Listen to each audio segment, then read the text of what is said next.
दोस्तों आज जो हम आपको कहानी सुनाने जा रहे हैं वो कहानी बहुत ही ज्यादा रोचक है, इंटरेस्टेड कहानी है। क्योंकि एक आईएएस ऑफिसर ने एक ऐसे लड़के से भैया शादी कर ली जो कि गरीब और बिल्कुल अनपढ़ अंगूठा छाप। अब ऐसा तो आपने कई बार देखा होगा कि भाई गरीब घर से किसी ने, बड़े आदमी ने शादी कर ली, लेकिन बिल्कुल अंगूठा छाप हो ऐसे लड़के से शादी कर ली, ये तो बिल्कुल बात नहीं हजम होती है। ऐसा हो ही नहीं सकता। हर कोई पहले यही कहेगा ऐसा नहीं हो सकता है, लेकिन ऐसा हुआ है मेरे भाई। तो आइए दोस्तों इस पूरी कहानी को हम आपको विस्तार से बताते हैं कि आखिर में उस आईएएस ऑफिसर की ऐसी क्या मजबूरी थी जिसकी वजह से उसको एक अनपढ़ लड़की से शादी करनी पड़ी। आप सभी का बहुत बहुत स्वागत है मेरे YouTube चैनल में एक और नए वीडियो में। दोस्तों ये कहानी है मध्य प्रदेश के इंदौर की। इंदौर के पास में एक छोटा सा गांव है और उस गांव से एक लड़का पढ़ाई करने के लिए निकलता है, इंदौर के लिए निकलता है, शहर के लिए निकलता है। जो भी उसकी 8th 12th 9th जो भी थी वो उसकी वहीं पे कंप्लीट हो जाती। आगे की पढ़ाई करने के लिए वो लड़का बाहर निकलता है शहर के लिए, क्योंकि ये लड़का पढ़ने में बहुत तेज तर्राक था और इसका सपना था कि मैं कोई बड़ा अफसर बनूं। मुझे छोटी मोटी नौकरी नहीं करनी है, मुझे बड़ी नौकरी करनी है। माता पिता सपोर्ट करते हैं, ये लड़का घर से निकल आता है और ये लड़का जुट जाता है अपनी पढ़ाई में, क्योंकि ये यूपीएससी को क्रॉस करना चाहता था। दोस्तों इंदौर में आके ये एक रूम ले लेता है और रूम में मन लगा के पढ़ता है। दोस्तों पहली बार का जब इसने एग्जाम दिया, मेहनत तो बहुत की, लेकिन पहली बार के एग्जाम में ये सिर्फ 2 नंबर से रह गया, इसका सिलेक्शन नहीं हो पाया। दोस्तों ये लड़का पूरी तरह से टूट गया, पूरी तरह से घबराने लगा, टेंशन हो गई कि अब क्या करें। मैंने इतनी मेहनत की लेकिन मेरा सिलेक्शन नहीं हो पाया। लेकिन जैसे तैसे करके इसके दोस्तों ने, इसके घर वालों ने, इसके मम्मी पापा ने इसको समझाया कि चलो बेटा कोई बात नहीं है, नहीं हुआ तो कोई बात नहीं, अभी तो और चांस है, मेहनत करो, हम तुम्हें पैसे देंगे, पैसा तुम्हें टाइम पे पहुंचाएंगे, बस तुम मेहनत करते जाओ। जैसे तैसे लड़का दोस्तों अपनी फिर से खड़ा होता है, फिर से मेहनत करने लगता है। तो दोस्तों उसी दौरान इस लड़के ने कानपुर में आके कोचिंग की।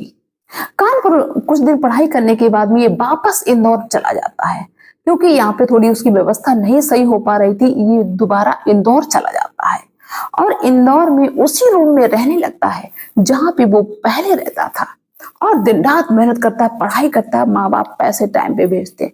दोस्तों क्या होता है कि ये एग्जाम देने के बाद में जब रिजल्ट का टाइम आता है तो सबसे बड़ी मुसीबत खड़ी हो जाती है कि वो लड़का दोबारा भी सेलेक्ट नहीं हो पाया, दोबारा भी इस लड़के का सिलेक्शन नहीं हो पाया। अब तो ये बहुत ज्यादा टेंशन, अब तो इसको लगे कि नहीं हम आत्महत्या कर लेंगे, अब तो मेरी जिंदगी में कुछ नहीं बचा। उधर माता पिता का प्रेशर, माता पिता उल्टा सीधा बोल रहे, गाली गलौज कर रहे कि क्या तुम पढ़ते हो, मैंने इतना पैसा लगाया, मेरा सब बर्बाद चला गया, अब तुम कुछ भी करो जाके, हम पैसे नहीं लगा पाएंगे, नहीं दे पाएंगे। दोस्तों पहले से ही इसका दिमाग खराब, ऊपर से माँ बाप ने इतना प्रेशर कर दिया, कहा कि मेरे पास पैसा नहीं, आप कुछ भी करो जाके, हम नहीं दे पाएंगे। दोस्तों क्या होता है कि लड़का तो बहुत ज्यादा टेंशन में। उसी दौरान क्या होता है कि जो मकान मालिक था वहां उसी मकान में एक दूसरे लोग किराए पे रहते थे, जिनके पास घर नहीं था, गरीब थे, उसी मकान में किराए पे रहते थे, जिनके 3 बच्चे थे, 2 बेटा थे और 1 बेटी थी। बेटी सबसे बड़ी थी। दोस्तों अब वो गरीब थे, डेली का कमाते थे, डेली का खाते थे, तो उनके पास इतना पैसा कहां से जो अपने बच्चों को पढ़ाएं। उनके तीनों बच्चे अनपढ़ थे। लेकिन दोस्तों जो लड़की थी बड़ी वाली, वो इतनी सुंदर थी, इतनी सुंदर थी कि ऐसा लगता था कि इसके बाद आज दिन तक कोई सुंदर लड़की आई नहीं है और ना आएगी। लेकिन वो अनपढ़ थी। दोस्तों क्या होता है कि जब ये कार्तिक टेंशन में होता है, कार्तिक को कुछ भी नजर नहीं आता है, तब वो लड़की जो अनपढ़ थी वो कार्तिक को बहुत सारा देते हैं। वो कहते कि भैया तुम मेहनत करो, हार नहीं सकते हो, तुम्हारा अभी एक बार चांस है। जब तक चांस हो तब तक कभी अपने आप को कमजोर नहीं समझना चाहिए। हम पढ़े लिखे नहीं है लेकिन हम शिक्षा के महत्व को समझते हैं। मेरी पोजीशन ऐसी नहीं अच्छी नहीं है, मेरी स्थिति अच्छी नहीं, इसलिए हम पढ़ नहीं पाए। लेकिन भैया हम आपसे कहते हैं कि आप टेंशन ना लो, आप डिप्रेशन में ना जाओ, आप मेहनत करो, आप पढ़ो, आप जरूर अब की बार सिलेक्ट हो जाओगे। दोस्तों उस लड़के की बात उस कार्तिक को बहुत अच्छी लगती है और वो सोचता है कि चलो कोई बात नहीं, लेकिन घर वाले बिल्कुल भी सपोर्ट करने के लिए तैयार नहीं है। तब वो लड़की कहती कि आप पढ़ाई करो, हम भी मेहनत करेंगे, हम भी कोशिश करेंगे, भैया तुम्हारा सिलेक्शन हो जाए, इसके बाद में आप मेरे पैसे वापस कर देना, और हम भी अब काम पे जाने लगे हैं, मेरे पास जो भी पैसा होगा वो हम आपको दे देंगे, आप मेहनत करो। दोस्तों जब वो लड़की इतना कहती है तो वो लड़के को बहुत अच्छा लगता है। एक तो वो सुंदर लगती थी, ऊपर से वो बातें बहुत अच्छी करती थी। अब वो लड़का जुट जाता है अपनी पढ़ाई में, क्योंकि इसका एक चांस और बचा था। इसने दिन रात मेहनत की, दिन रात मेहनत करी, लेकिन माँ बाप इससे बात भी ज्यादा नहीं करते थे। 8-10 दिन में बात करते थे, वो कहते तेरा नहीं हो पाएगा, घर आजा काम करा के, खेती बाड़ी करा के। लेकिन दोस्तों इस लड़के ने अपनी पढ़ाई में जी जान झोंक दिया, यहाँ तक कि जब वो लड़की अच्छे से उससे बात करती, सपोर्ट करती, तो वो लड़का उस लड़की को चाहने लगा। दोस्तों धीरे धीरे एक दूसरे को चाहने लगे। अब यहाँ पे अनपढ़ और अमीर गरीब कुछ भी नहीं, एक दूसरे को चाहने लगे, इतना मानने लगे कि एक दूसरे को देखे बिना रह नहीं पाते। लड़का पढ़ाई में दिन रात मन लगाता, लेकिन उस लड़की को जब तक देख नहीं लेता तब तक उसको चैन नहीं आता। यहाँ तक कि उस लड़के ने ये कह दिया लड़की से कि हम तुम्हारे बिना जी नहीं सकते, और उस लड़की ने भी कह दिया कि हम तुम्हारे बिना भी नहीं जी सकते। अब बताओ, वो आईएएस बनने के लिए घूम रहा है, वो अनपढ़।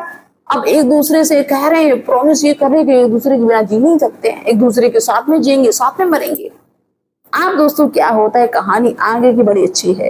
अब दोस्तों क्या होता है कि जब तीसरी बार यूपीएससी का एग्जाम देता है वो लड़का, वो कार्तिक, और एग्जाम देने के बाद में जब उसका रिजल्ट आता है तो कार्तिक का सिलेक्शन हो जाता है। चौंक गए ना, सिलेक्शन हो जाता है। अब दोस्तों इस कार्तिक को बहुत ज्यादा खुशी, सबसे पहले कांग्रेचुलेशन उस लड़की ने किया, आके उस लड़की ने बधाई दिया कि इस लड़के ने प्रॉमिस किया था उससे कि हम अगर आईएएस में मेरा सिलेक्शन हो गया तो हम शादी तुमसे करेंगे, हम पूरी दुनिया से बगावत कर लेंगे। लड़की के अंदर भी सपने बनने लगे। दोस्तों क्या होता है कि जब इसका नंबर आ जाता है तो ये अपने खुशियों को सेलिब्रेट करने के लिए अपने गांव के लिए चल देता है। लड़की रोने लगती है, लड़का कहता है कि कोई बात नहीं, हम वापस आ जाएंगे, अभी हम घर पे जाते हैं, अपनी भाई खुशियों को तो बांटे जाके अपनी मम्मी पापा के साथ में। दोस्तों लड़की कहती ठीक है, जल्दी आना। वो लड़का चला जाता है। और दोस्तों मैं बता दूं, ये बात है 2008 की, जिस समय फोन इतना ज्यादा सबके पास नहीं हुआ करता था। होता था लेकिन इतना नहीं कि भैया हर बच्चे के पास में मोबाइल हो। ना कार्तिक के पास मोबाइल था और ना ही उस लड़की के पास में मोबाइल था। गांव में पहुंचता है, गांव में पहले से ही पता चल गया था, इसने बताया किसी को नहीं घर में, लेकिन पता चल गया था। सभी लोग बहुत खुश कि देखो भाई उनका बेटा आईएएस बन गया, उनका बेटा आईएएस बन गया। जब वो घर पे पहुंचता है तो घर पे बहुत बड़ा खुशियों का माहौल, क्योंकि मम्मी पापा अभी तक नफरत करते थे, लेकिन जब बेटा सिलेक्ट हो गया तब तो भाई खुश होंगे ही होंगे, बहुत खुश, इतना खुश। अब भाई सभी को अच्छा लगे, जो माना है रिश्तेदार आ रहे, गांव भर के लोग अब ये कांग्रेचुलेशन करने के लिए, बधाई देने के लिए। और इतने खुशी के माहौल में भाई मम्मी पापा भी बड़े अच्छे से बात करने लगे कि वो लड़का उस लड़की को भूल गया, उससे कोई संपर्क नहीं हुआ। उधर वो लड़की इंतजार करते करते थक गई। दोस्तों उस लड़के को 3 महीने बाद ट्रेनिंग पे जाना था, लेकिन तब तक वो लड़का वहीं पे रहा, दोस्तों के साथ एंजॉय किया, बिल्कुल मतलब अपनी दुनिया में खो गया, उस लड़की को भूल गया। आईएएस की खुशी में उस लड़की को भूल गया।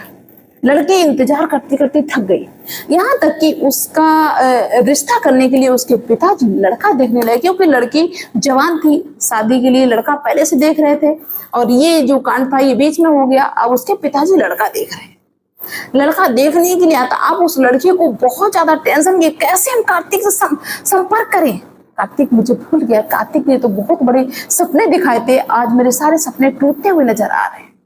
इधर ये हो रहा था, इधर क्या हो रहा है कि जब भाई कार्तिक अपनी खुशियां मना के थक गया और उसको ट्रेनिंग के लिए 10 दिन बचे जाने के लिए, तब वो सोचता है कि चलो हम वहां पे चले, मेरा सामान रखा हुआ है, और हम उस लड़की, और उस लड़की का नाम था महिमा, उससे हम प्रॉमिस करके आए थे कि हम जरूर आएंगे। दोस्तों वो लड़का वहां से निकल लेता, और जब वहां पे पहुंचता है इंदौर में उस घर में, तो देखता है कि उस लड़की के पिता बाहर बैठे हुए हैं, थोड़ा उदास है, मुंह लटकाए बैठे हुए हैं। तब वो लड़का नमस्ते वस्ते करता है और कहता है कि अंकल जी और सब बढ़िया है। तब वो व्यक्ति कहते हैं, उस लड़की के पिताजी, उस महिमा के पिता, कि बेटा हमारी जो बेटी थी वो पागल हो गई है। लड़का कहता क्यों, क्या हुआ, क्यों पागल हो गई? कहता बेटा मेरी बेटी घर छोड़ के चली गई है और पता नहीं कहाँ चली गई है। मैंने उसको ढूंढने का बहुत प्रयास किया लेकिन वो मुझे कहीं नहीं मिली। उसका दिमाग खराब हो गया है। हम उसके रिश्ते की बात करते तो वो रोती चिल्लाती, खाना नहीं खाते। वो ये कहते कि हम एक आईएएस ऑफिसर से शादी करेंगे, उसे शादी नहीं होगी तो हम शादी ही नहीं करेंगे। दोस्तों लड़का समझ जाता है। वो कहता है कि अंकल जी आपने ढूंढने का प्रयास नहीं किया। तो वो कहते हैं कि मैंने बहुत ढूंढा, जहां तक ढूंढ पाया मैंने ढूंढा, लेकिन वो मुझे कहीं नहीं मिली। पता नहीं कहाँ चलेगी मुझे छोड़ के, घर को छोड़ के। दोस्तों लड़के की आंखों में आंसू आ जाते हैं क्योंकि उसको एहसास हुआ कि मैंने गलती की है। मैंने उससे प्रॉमिस किया था और उसने कितना मेरा साथ दिया। अगर वो ना होती तो शायद है कि मेरा आईएएस में सिलेक्शन नहीं हो पाता है।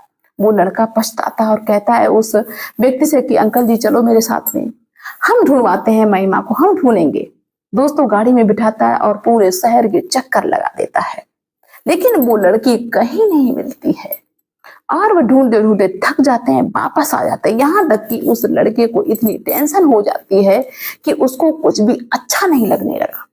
उसका नया नया सिलेक्शन हुआ आईएएस में, लेकिन उसका बिल्कुल भी मन नहीं लगता था। पछताता था कि मैंने ये क्या कर दिया, जिसकी वजह से हम बने हैं आईएएस।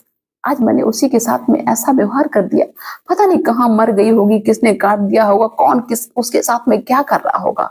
मुझे कितना मानती थी, कितना चाहती थी, उसने अपनी जिंदगी बर्बाद कर ली मेरे लिए। अब मैं क्या करूं?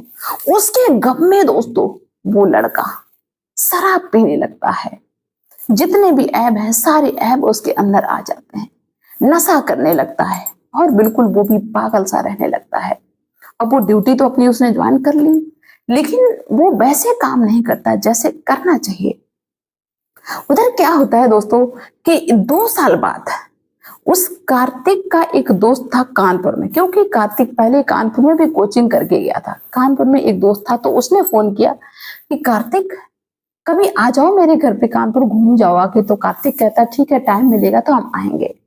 दोस्तों जब इस कार्तिक को छुट्टी मिलती है तो ये प्लान बनाता है कि चलो कानपुर अपने दोस्त के घर में घूम के आते हैं। दोस्तों जो दोस्त था उसका नाम था अनुज, और वो दोस्त ऐसा ही था, साथ में पढ़ते थे दोनों, लेकिन ये इंदौर वापस चला गया था या इसकी तैयारी कर रहा था। और वो जो अनुज था वो ऐसा ही बन गया, उसका ऐसा ही में सिलेक्शन हो गया।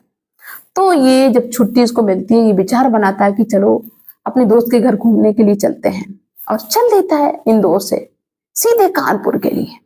अपने दोस्त के घर पे पहुंचता है तो देखता है कि भाई आओ भगत के लिए, मान सम्मान के लिए सभी लोग हैं, अच्छे से बढ़िया नाश्ता पाने की व्यवस्था, सभी लोग खुश हैं कि भाई मेरे घर पे आईएएस मेरा दोस्त आ रहा है। तभी दोस्तों क्या होता है कि जो अंदर उस अनुज की पत्नी थी वो नाश्ते पाने की व्यवस्था कर रही थी, तभी एक कांच के गिलास ऊपर से गिर के नीचे टूट गई। तो उसकी पत्नी कहती है कि महिमा तुम्हें तमीज नहीं है, तुम कैसे काम करती हो, तुमने ये कांच की गिलास तोड़ दी। दोस्तों ये आवाज कार्तिक के कानों में पहुंची तो कार्तिक को ऐसे क्या मतलब कि महिमा नाम की कोई एक लड़की थोड़ी है, दुनिया में बहुत सारी लड़की हैं। वो अनुज कहता है अपनी पत्नी से अरे क्या हो गया, क्यों उसको डांट रही हो? तो उसकी पत्नी कहती है कि अरे ये बहुत बदतमीज है, इससे कोई काम नहीं होता है, बस इसको खाना खिला लो आराम से 2 वक्त का और पैसे दे दो टाइम से, और इसके बस की कुछ नहीं है, चलिए कहां से इसको पकड़ के ले आए। तो वो कार्तिक कहने लगता है कि कौन है, किसको इतनी बुरी तरीके से डांट रहे हो, भाभी क्यों गुस्सा हो रही है? तो अनुज कहता है कि एक नौकरानी है जो कि मुझे स्टेशन पे भीख मांगते हुए मिली थी, और जब उसने मुझे वर्दी में देखा तो कहने लगी कि भैया बाहर लोग बहुत ज्यादा गलत हैं, मुझे अपने घर पे काम पे रख लो। तो मुझे दया आ गई और मैंने उसको रख लिया।